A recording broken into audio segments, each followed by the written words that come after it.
Le but de l'exposition, c'est de montrer dans quelle mesure les personnages féeriques font toujours partie de la création contemporaine.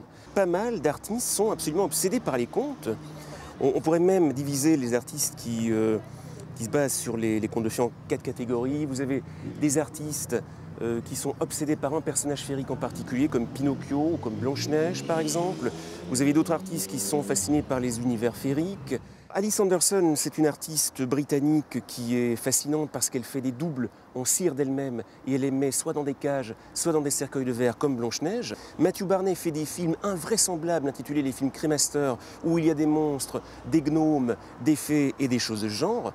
Catherine Bay, elle envoie des Blanche-Neige partout, armées jusqu'aux dents, enfin c'est absolument incroyable. On a fait tout un travail sur une présence de ces Blanche-Neige dans ce lieu et porter une sorte d'énigme de ce qu'est le conte et son étrangeté. Donc en fait, elle se place à différents endroits selon aussi ce qu'il y a sur les murs, avec tout ce qu'il y a de féerique, de macabre, d'inconscient dans le conte. Katia Bourdarel, elle, qu'est-ce qu'elle fait?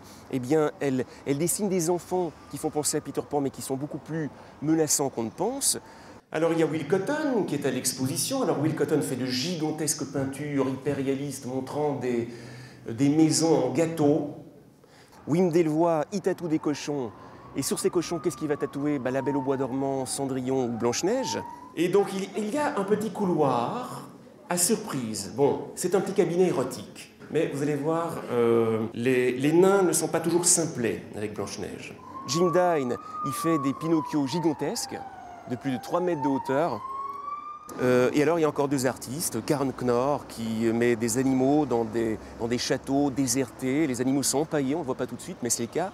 Et Kiki Smith, qui montre combien le chaperon rouge n'est pas la victime du loup, mais l'ami du loup, voire elle vit avec lui comme une espèce de fusion biologique, organique et spirituelle. Les contes de fées sont magiques.